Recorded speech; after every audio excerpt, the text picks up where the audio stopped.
తాకట్లో ఉన్న మీ బంగారాన్ని విడిపించి ఆ రోజు ఆన్లైన్ రేటుకి కొంటాం. Sharma gold company. నమస్కారం, వెల్కమ్ టు సుమన్ టీవీ. నేను గీతాంజలి. ప్రస్తుతం నేను భద్రాచలంలో ఉన్నటువంటి గోవింద కల్పవృక్ష నారసింహ సాలగ్రామ ఆశ్రమం దగ్గర ఉన్నానండి. కోరిన కోరికలు తీరుస్తూ కొంగు బంగారంగా ఉన్నారు ఈ స్వామి. ముడుపు కట్టి 9 ప్రదక్షిణలు చేస్తే చాలు స్వామి తన మహిమని చూపిస్తున్నారు. ధర్మబద్ధంగా ఉన్న కోరికలు అనతి కాలంలో నెరవేరడం ఇక్కడ ప్రత్యేకం. అయితే ప్రతిరోజు ఏదో ఒక విశేషం అనేది ఉంటుందండి, కార్యక్రమాలు జరుగుతూనే ఉంటాయి. ఇప్పుడు సెప్టెంబర్ 7న చంద్రగ్రహణం ఉంది. మరి ఆ రోజున ఆశ్రమంలో ఎలాంటి కార్యక్రమాలు జరుగుతున్నాయో గురుగారి మాటల్లో విని తెలుసుకుందాం. ప్రస్తుతం మనతో పాటు ఉన్నారు ఆశ్రమ నిర్వాహకులు డాక్టర్ కృష్ణ చైతన్య స్వామి గురుగారు. వారితో మాట్లాడదాం. గురుగారు నమస్కారం అండి. నమస్కారం అమ్మా. చంద్రగ్రహణం, సంపూర్ణ చంద్రగ్రహణం అంటున్నారు. అసలు పట్టువిడుపు సమయాలు ఎలా ఉన్నాయి, అసలు ఆ రోజు విశేషం ఏంటి, అలాగే ఆశ్రమంలో ఎటువంటి కార్యక్రమాలు చేస్తున్నారు? అసలు విశేషమైనటువంటి చంద్రగ్రహణం ఇది. ఒకటి ఎందుకంటున్నామంటే సుమారు 3 గంటల 40 నిమిషాల కాలం పాటు యొక్క చంద్రగ్రహణం ఉంటుందన్నమాట. పూర్తి స్థాయి సంపూర్ణ చంద్రగ్రహణం, రాహుగ్రస్తం. అంటే సాధారణంగా గ్రహణం అనగానే మనందరం కూడా కొంతమంది భయాందోళనకు గురవడం ఇలాంటి ఇవి ఉంటాయి మామూలుగా. అంటే చంద్రగ్రహణం అనేటువంటి గ్రహణ సమయంలో మనం తీసుకునేటువంటి నియమాలతోటి మనం ఆచరించాల్సినటువంటి విధులతోటి ఏదైతే ఉంటామో తప్పనిసరిగా దానికి సంబంధించినటువంటి ఫలితాలని మంచిదానిగానే మనం పొందవచ్చాము. గ్రహణ సమయం అంతా కూడా పూర్తిగా అనుష్ఠానం చేసుకునేటువంటి వాళ్ళకి ఇలాంటి అన్నిటికీ కూడా చాలా అత్యద్భుతమైనటువంటి ఉపయోగమైనటువంటి సమయం. ఆశ్రమంలో సాధారణంగా ప్రతి పౌర్ణమికి మనం ఇక్కడ ధన్వంతరి హోమం, కార్తవీర్యార్జున హోమం చేసి సంతాన ప్రాప్తికి ప్రసాదం ఇవ్వడం ఇవన్నీ కూడా ఉంటాయి. అయితే ఈ గ్రహణ సమయంలో ఆ పౌర్ణమి రోజు మాత్రం ఆ హోమాలన్నింటినీ కూడా మేము చేయడం లేదు.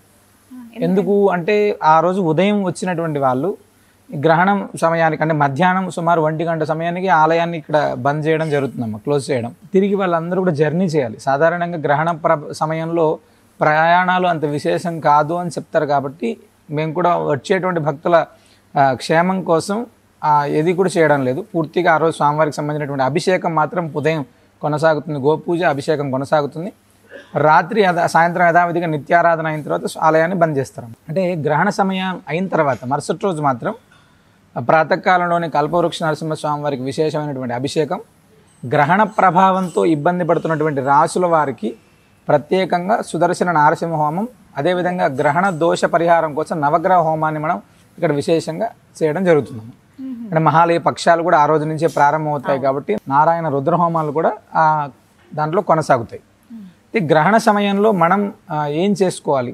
గ్రహణం అంతా కూడా రాత్రి 9 చిల్లరకి మనకు ప్రారంభమై అర్ధరాత్రి దాకా కొనసాగుతుంది. చాలా వరకు గ్రహణం అనేటువంటి దాంట్లో మొట్టమొదటిగా ఇబ్బంది పడేటువంటి వాళ్ళు గర్భిణీ స్త్రీలు. ఫస్ట్ వాళ్ళందరికీ చెప్పేది ఏంటంటే గర్భిణీ స్త్రీలు అక్కడ తిరగకుండా, పల్లెటూరులో ఎలా ఉంటుందంటే ఒక రూమ్లోనే ఉండాలి, పక్కకి తిరగకూడదు, ఇలా తిరగకూడదు అని చెప్తారు. ఎందుకంటే ఆ గ్రహణ ప్రభావంతో గ్రహణ ముర్రి ఇలాంటి రావడం వాళ్ళకి ఏదైనా ఇబ్బందికరమైనటువంటి పరిస్థితులు వస్తాయని చెప్తారు. సాధారణంగా గ్రహణ ప్రభావం అనేటువంటిది ఉండేటువంటి రాసుల వాళ్ళు ఖచ్చితంగా చూడకపోవడం మంచిది ఒకటి. రెండో విధంగా గర్భిణీ స్త్రీలు ఎవరైతే ఉన్నారో వాళ్ళు ఆ సమయంలో అంటే సాధారణంగా రాత్రి ఎలాగో పడుకుంటారు, కానీ సుమారు 9 గంటల చిల్లరకే ప్రారంభమవుతుంది. కాబట్టి మనం ఏదైనా కొంచెం విష్ణు సహస్రనామాన్ని వినేటువంటి ప్రయత్నం చేస్తే ఆ సమయంలో ఆ యొక్క ప్రభావం మన పిల్లల అంటే ఎవరైతే గర్భంలో ఉన్నటువంటి పిల్లల పైన కూడా మంచి ప్రభావాన్ని చూపుతుందాము. లేదు ఆ సమయంలో రామాయణము, భారతము, భాగవతము, విష్ణు సహస్రనామం లేదా లలితా సహస్రనామం ఏదైనా వినేటువంటి ప్రయత్నం, లేదా చాంటింగ్ వినడము, లేకపోతే పలకడము, లేకపోతే ఏదైనా మనకి ఏది కుదిరితే అది చేసుకోవడం అనేటువంటిది చాలా మంచిదమ్మా. గ్రహణం అనేటువంటిది ఎప్పుడు కూడా మంచి చెడు 2 ఫలితాలని ఇస్తుంది. కామన్గా చెడు ప్రభావం ఉండేటువంటి రాసులు ఏవైతే ఉంటాయో వాళ్ళు తప్పనిసరిగా గ్రహణాన్ని చూడకోకుండా ఉండడం మంచిది. ఒకటి ఫస్ట్ చూడొద్దంటారు ఖచ్చితంగా. గురుగారు, మరి ద్వాదశ రాశుల్లో ఎవరికి మంచిది కాదు అంటారు? అంటే ఖచ్చితంగా వీళ్ళు ఈ గ్రహణాన్ని చూడొద్దు అని కూడా ఉంటుంది కదా, ఆ ప్రభావాన్ని ఎదుర్కొంటారండి. ఎవరండి వారు? అంటే సాధారణంగా ఇది పూర్వభాద్ర నక్షత్రంలో వచ్చేటువంటి గ్రహణం, కుంభరాశికి సంబంధించినటువంటి దాంట్లో పూర్తిగా ఏర్పడుతున్నటువంటి గ్రహణం. అంటే కుంభరాశి వాళ్ళైతే ఖచ్చితంగా చూడకూడదు, ఇందులో ఎలాంటి సందేహం లేదు.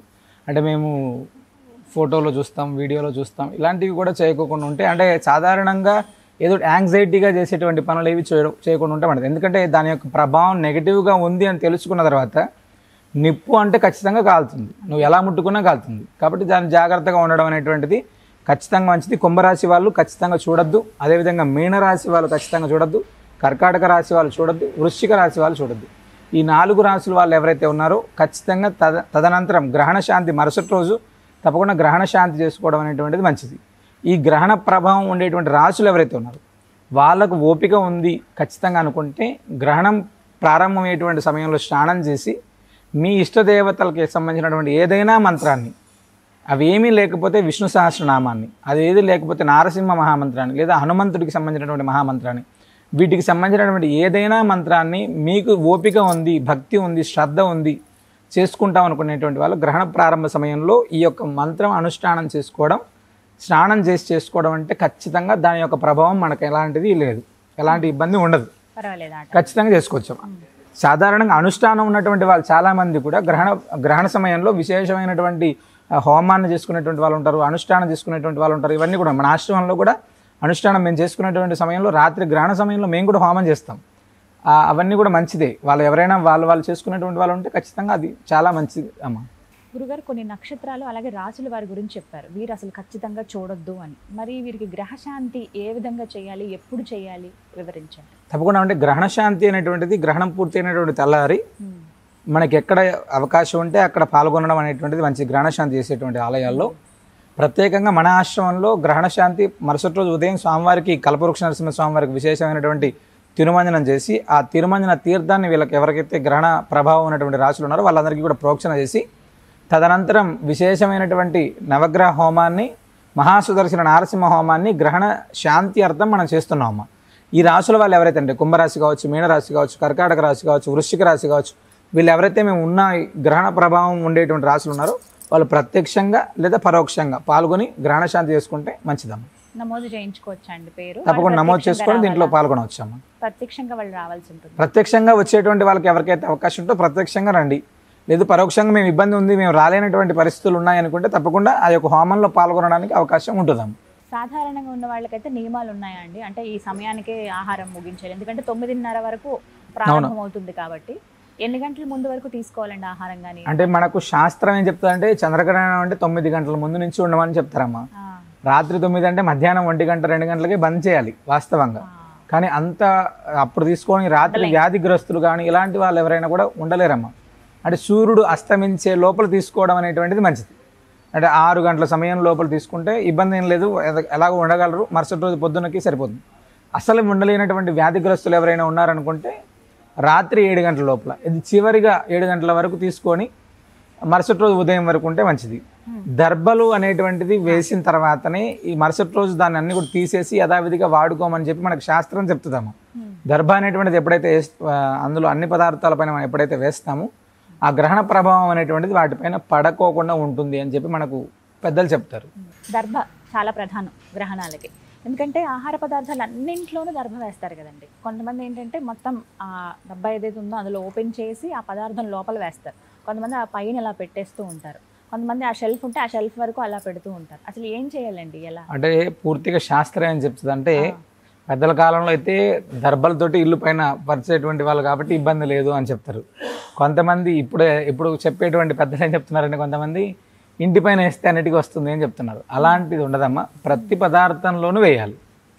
ప్రతి పదార్థంలో మనం వేసేటువంటి బియ్యంలో కావచ్చు, కందిపప్పు, పచ్చళ్ళు, నిల్వ ఉండేటువంటి ఏవైతే ఉన్నాయో అవన్నిటిపైన దర్భ అనేటువంటిది తీసివేయడం అనేటువంటిది మంచిదమ్మా. వేసిన తర్వాత గ్రహణ ప్రభావం అయిన తర్వాత తొలగించడం కూడా అంతే ముఖ్యం.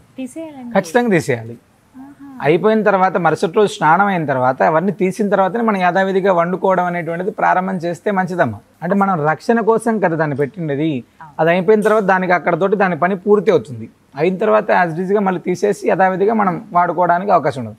చాలామంది షెల్ఫ్ల పైన పెట్టేసి అంటే ఇన్స్టెంట్గా చెప్పేటువంటి వాళ్ళు అలా చెప్తుంటారు, కానీ అంత ఓపిక లేకోకుండా ఉండడు. ఎందుకంటే కేవలం మహా అయితే ఒక 10 నిమిషాల సమయం కేటాయిస్తే మనం ఉండేటువంటి అన్ని పదార్థాల్లోనూ వేసుకోవచ్చు. మళ్ళీ 10 నిమిషాలు కేటాయిస్తే అన్ని పదార్థాల నుంచి తీసేయడానికి అవకాశం ఉంటుందమ్మా. అంటే గ్రహణ ప్రభావం అనేటువంటిది చాలా రాశులకి అంటే చాలామంది ఆలోచించే విధానం ఏంటంటే ఏమవుతుంది అంటాం. దానికి తగినటువంటి ఫలితాన్ని చూసినప్పుడే, దానికి సంబంధించినటువంటి ఇబ్బంది అనేటువంటి చూసినప్పుడు మాత్రమే చెప్తామమ్మా. అంటే ఇబ్బందికరమైనటువంటి అంశం ఎప్పుడైతే మనకు కనబడుతుందో అనుభవిస్తాం కదా, ఏదైనా అనుభవించినప్పుడే అర్థం అమ్మో అనేది. కాబట్టి వీలున్నంత వరకు గ్రహణ సమయంలో జాగ్రత్తగా ఉండడం మంచిది. ఏదైనా పదార్థం ఉందా అండి అసలు దర్భ వేయాల్సిన అవసరం లేదు గ్రహణ కాలంలో కూడా అనేటువంటి పదార్థం ఏదైనా ఉందా అసలు? ప్రతిదీ వేయాల్సిందేనా? అంతే. ఖచ్చితంగా భగవంతుడి ఆలయంలో కూడా ఆలయాన్ని మూసేటువంటి క్రమంలో భగవంతుడి సన్నిధిలో కూడా దర్భణ ఉంచే మూస్తారమ్మ చాలా వరకు. అంత శక్తివంతం అవి తట్టుకోవాలంటే దర్భకే సాధ్యం అంటే. కొన్ని క్షేత్రాలు మాత్రం ఆ సమయంలో తీస్తారు తప్ప భారతదేశంలో ఉన్నటువంటి అన్ని ఆలయాలని ఖచ్చితంగా మూసేస్తారు. అదే ఈ విధంగా చేసుకోవాలి. ఇవి సొంతంగా అందరూ పాటించవలసిన జాగ్రత్తలు వివరించారండి. ధన్యవాదాలు. ధన్యవాదాలు. విన్నారు కదండి, సంపూర్ణ చంద్రగ్రహణం మనకి భాద్రపద పౌర్ణమికి వస్తుంది. అంటే 7వ తారీఖు ఆదివారం వచ్చింది. ఆదివారం రాత్రి పట్టుబిడుపు సమయాలు కూడా చెప్పారు కదా. 4 రాశుల వారు జాగ్రత్తలు తీసుకోవాలంటున్నారు.